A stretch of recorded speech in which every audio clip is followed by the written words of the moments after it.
Oke,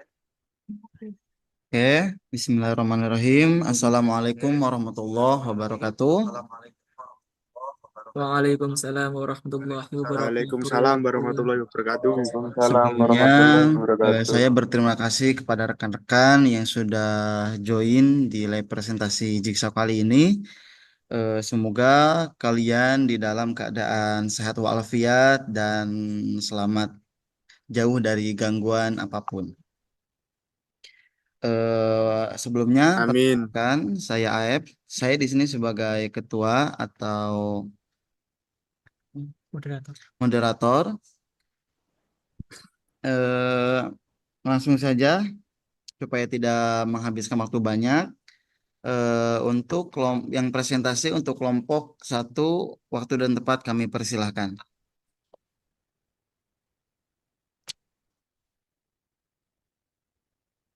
Baik, eh, saya perwakilan dari kelompok satu. Perkenalkan, nama saya Alvino Dehana Putra dengan NPM 24220103 bersama rekan saya Alif Prihardono. Eh, Beliau berkendala dalam mengikuti Zoom. Mohon izin untuk membagikan layar.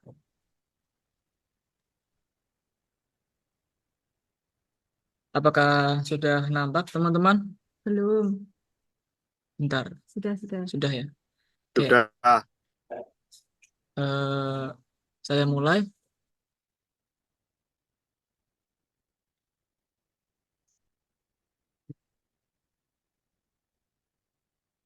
Ya, sebelumnya saya Alvino Dahana Putra dengan NPM 24220103 dan Alif Prihardono 2422010004.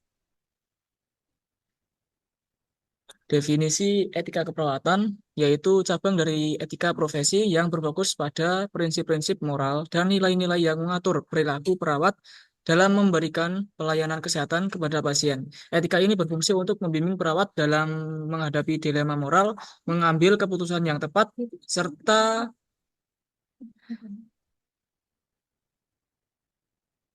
bentar,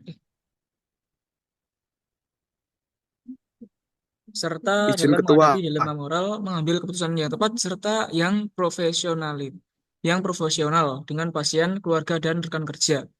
Prinsip etika keperawatan terdiri dari yang pertama autonomi, beneficence, non-maleficence, justice, dan lain-lain.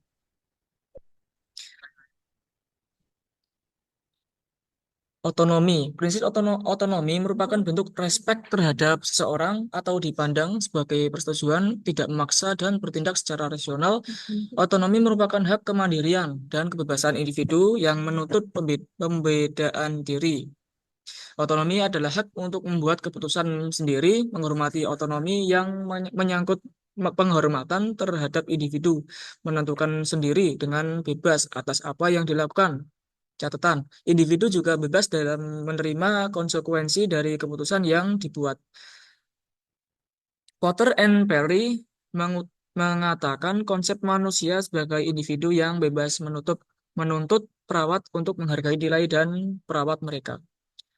Menurut ahli, yaitu Lahman, tahun 2022 dalam artikelnya yang berjudul The Ethical Practice of Nursing, menyebut bahwa otonomi ada dalam keperawatan berhubungan langsung dengan menghormati hak pasien untuk membuat pilihan yang sesuai dengan nilai-nilai mereka.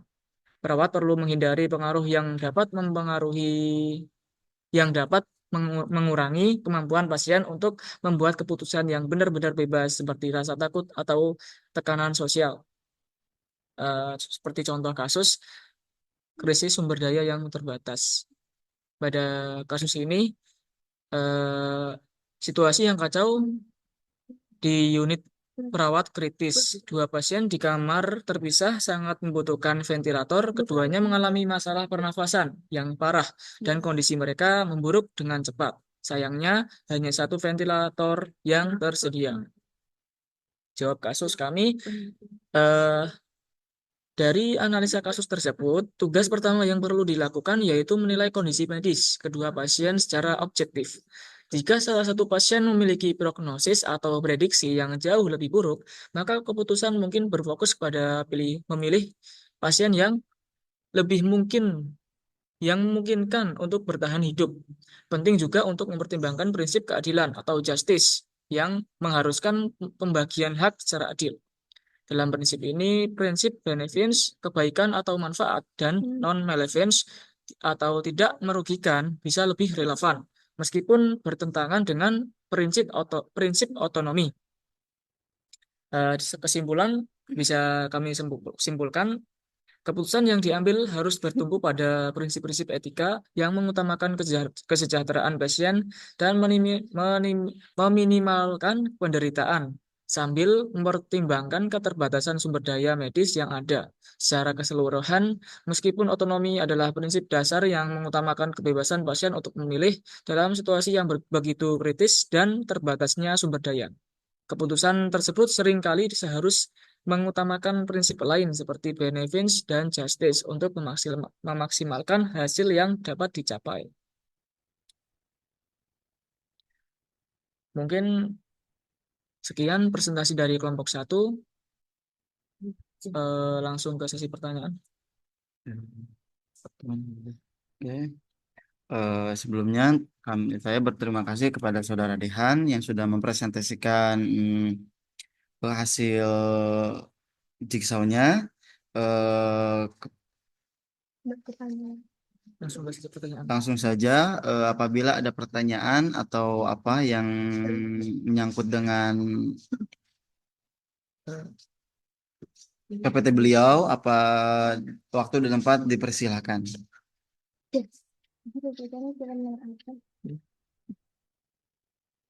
Apakah ada pertanyaan untuk teman-teman?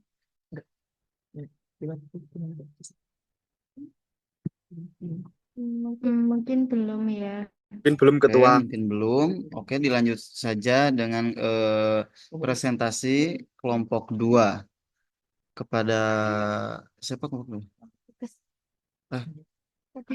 Oh,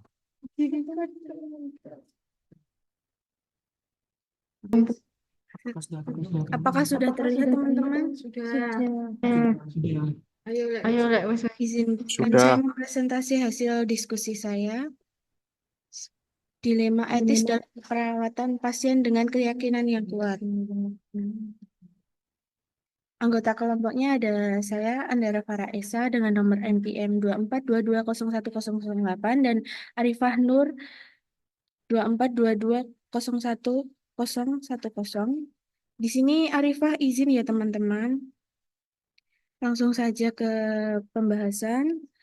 Di sini ada beneficiency. Pengertian dari beneficiency dalam bidang keperawatan berarti perawat harus selalu berusaha memberikan manfaat bagi pasien, memberikan kebaikan, kemurahan hati, mengutamakan kepentingan orang lain, mencintai dan memanusiakan. Poin utama dalam prinsip beneficiency yaitu lebih menegaskan bahwa seorang perawat harus mengambil langkah atau tindakan yang lebih banyak dampak baiknya daripada buruknya sehingga pasien memperoleh kepuasan tertinggi. Contoh kasus, seorang wanita muda tiba di ruang gawat darurat setelah mengalami kecelakaan mobil. Perawat yang bertugas segera mengetahui bahwa wanita itu adalah seorang saksi Yehova dan agamanya melarang transfusi darah. Namun wanita itu telah kehilangan banyak darah dan membutuhkan transfusi agar bisa bertahan hidup. Penyelesaian kasus di atas, penyelesaiannya yaitu berkomunikasi secara efektif. Perawat harus membangun komunikasi yang terbuka, jujur dengan pasien dan keluarganya. Menjelaskan secara rinci tindakan yang akan dilakukan, menjelaskan konsekuensi medis jika pasien menolak transfusi darah, memberikan perawatan melakukan tindakan-tindakan perawatan yang dapat membantu menyelamatkan nyawa pasien tanpa melanggar keyakinannya. Kesimpulan dalam kasus ini, perawat harus menyeimbangkan antara kewajiban untuk menyelamatkan nyawa dan hak pasien untuk perawatan medisnya. Komunikasi yang terbuka, jujur, empati menjadi kunci dalam menghadapi situasi yang kompleks ini. Keputusan akhir harus diambil berdasarkan prinsip-prinsip etika keperawatan dan dengan melibatkan semua pihak yang berkepentingan. Sekian dari kelompok kami. Apakah ada yang ingin ditanyakan? Ada nggak teman-teman? Mungkin belum. Belum. Belum. Mungkin bisa dilanjutkan. Oke, sebelumnya saya berterima kasih kepada kelompok 2 yang sudah mempresentasikan kerja kerasnya dan dilanjut untuk presentasi kelompok 3 kepada kepada kelompok 3 dipersilakan. Berapa lagi? Iya.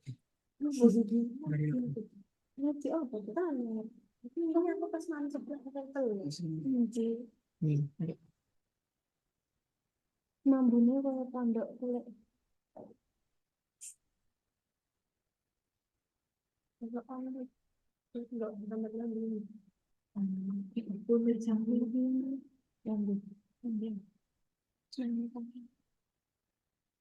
Ini aman sih, ini kurang. Belum muncul Pak Ketua. Ya, bentar ya.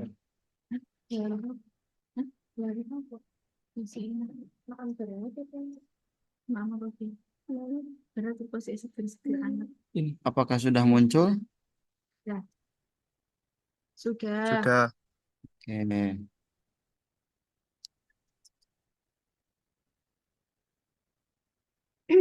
Oke, Izin Pak Ketua, baik.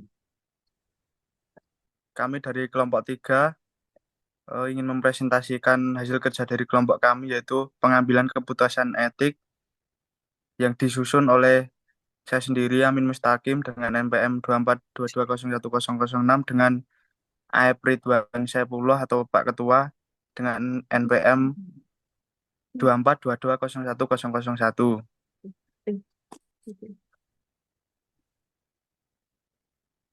Etika keperawatan itu sendiri adalah cabang dari etika profesi yang mengatur dan memberikan pedoman bagi perawat dalam melakukan politik keperawatan dengan cara yang moral dan sesuai dengan standar profesi.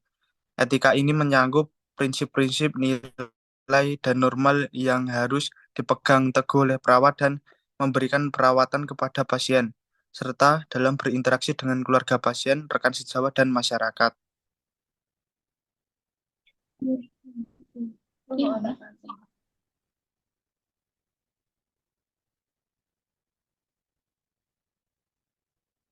Mohon slide berikutnya, Pak Ketua.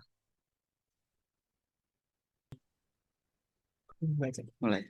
Etika keperawatan berfungsi untuk melindungi hak-hak pasien, menjaga integritas profesi keperawatan, dan memastikan bahwa perawat bertindak secara profesional dan bertanggung jawab dalam setiap tindakan yang diambil.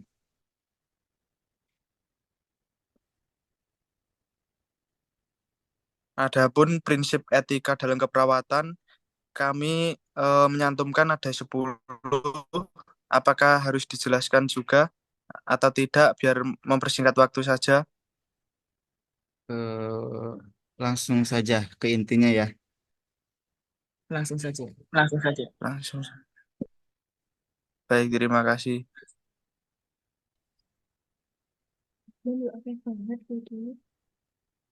Untuk kasus beban pengungkapan, seorang laki-laki dirawat karena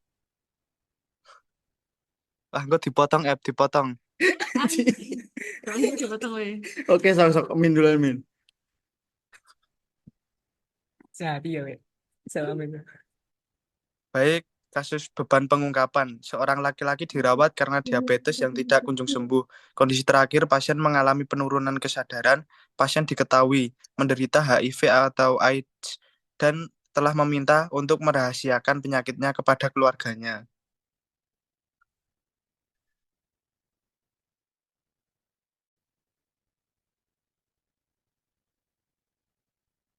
Yaitu dari kasus tersebut, Mohon maaf sekali lagi, penyelesaian kasus yaitu dari kasus tersebut kami menganalisa bahwa pasien tersebut membutuhkan prinsip etik atau konfidensial atau kerahasiaan dikarenakan pasien telah meminta untuk merahasiakan penyakitnya kepada keluarganya.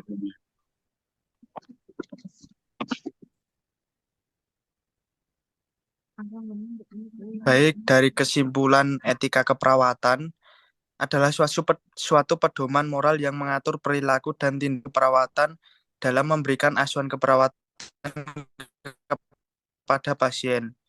Ini merupakan landasan penting dalam profesi martabat manusia dan memberikan pelayanan kesehatan yang berkualitas. Oke, cukup sekian dari kami. Mohon maaf apabila Terima kasih, mungkin kekurangan. cukup. Terima kasih. Dan terima kasih kepada kelompok 3 yang sudah mempresentasikan. Sebelumnya, apakah ada pertanyaan? Apakah ada pertanyaan? Mungkin Mungkin tidak. tidak. Oke, terima kasih. Terima kasih kepada presentasi kelompok 3 yang sudah mempresentasikannya dan dilanjut ke presentasi kelompok 4. Waktu dan tempat kami persilahkan.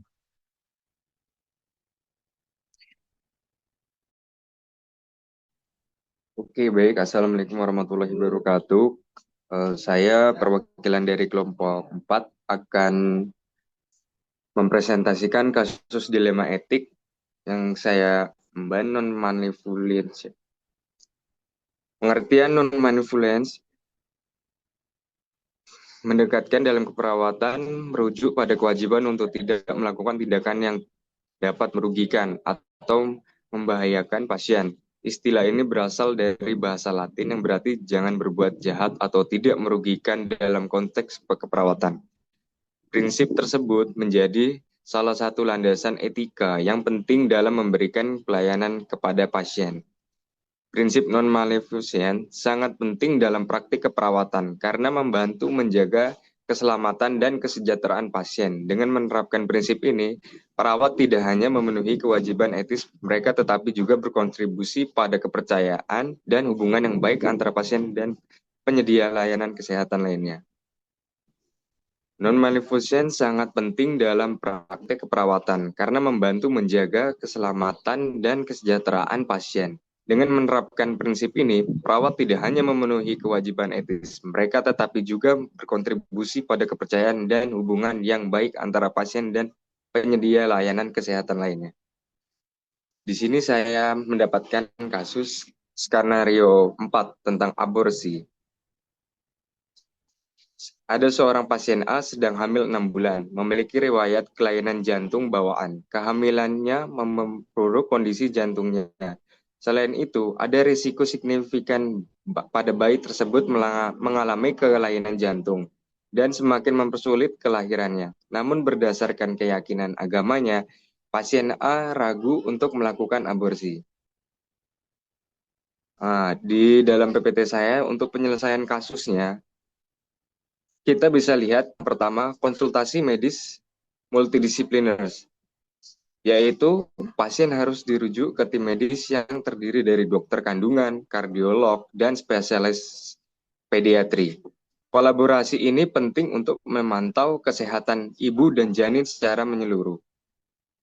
Dan kedua, melakukan pemeriksaan rutin seperti USG dan spesialis pediatri untuk menunjang jantung.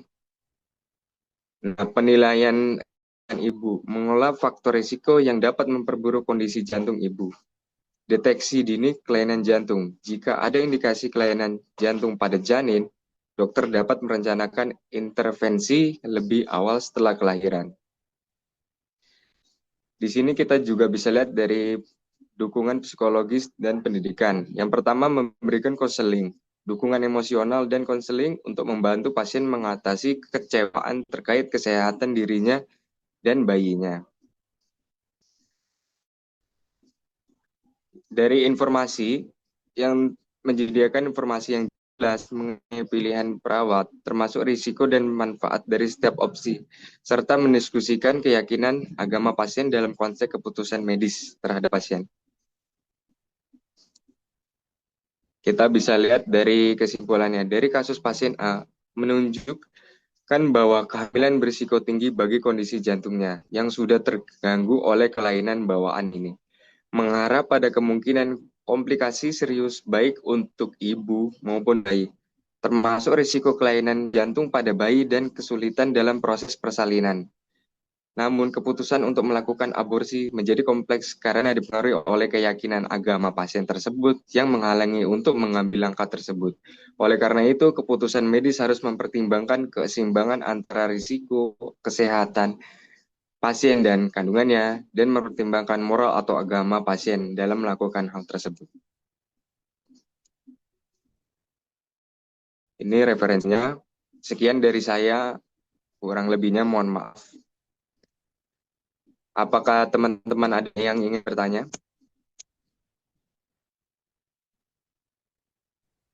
Mungkin tidak, belum. Mungkin belum.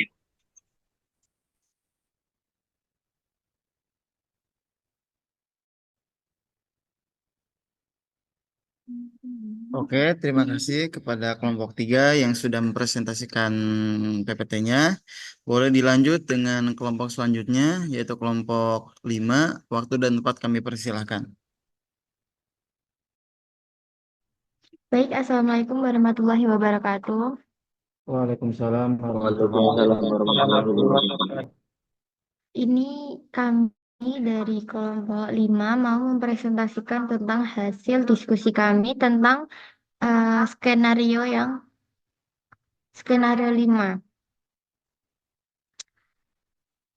Bentar.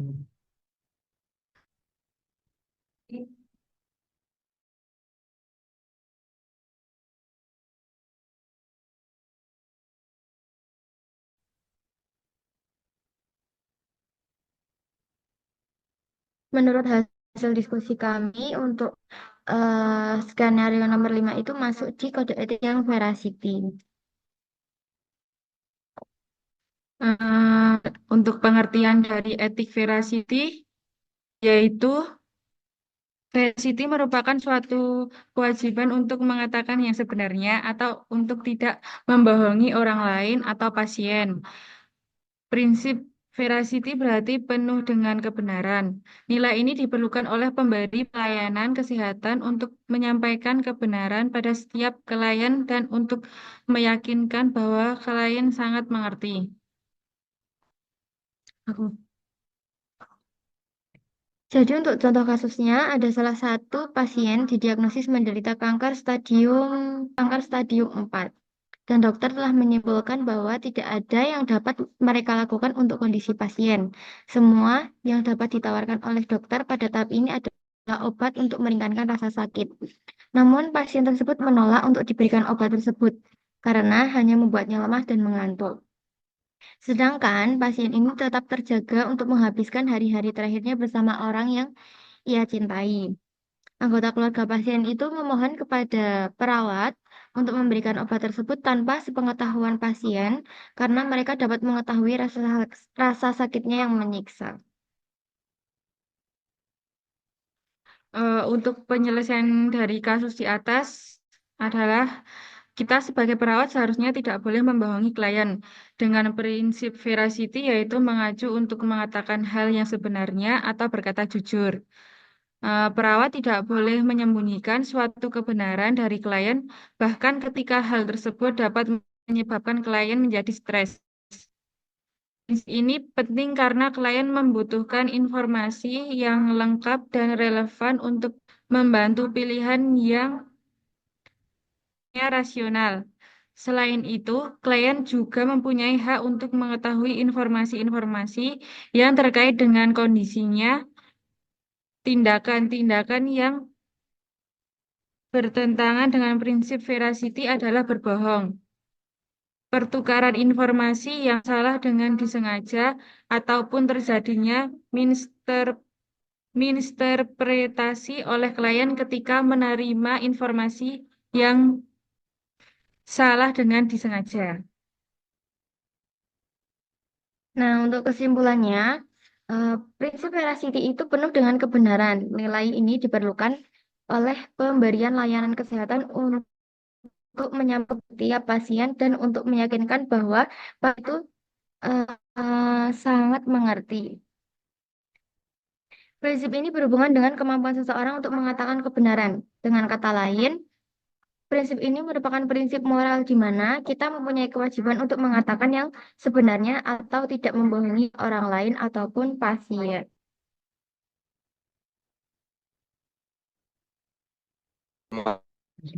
Mungkin ada yang ingin didiskusikan. Belum ada. Belum ada. Belum ada. Baik, jika tidak ada, mungkin sekian presentasi dari kelompok 5 ya. Terima kasih atas waktunya. Wassalamualaikum warahmatullahi wabarakatuh. Waalaikumsalam warahmatullahi wabarakatuh. Waalaikumsalam. Terima kasih semua. Terima kasih Pak Oke, Moderator, alhamdulillah Alvino, Andra, demi Nita, waktu Ridwan. kita telah selesaikan. Terima kasih kepada rekan-rekan yang sudah mau hadir di Zoom kali ini. Kurang lebihnya saya minta maaf. Wassalamualaikum warahmatullahi wabarakatuh. Waalaikumsalam. Waalaikumsalam.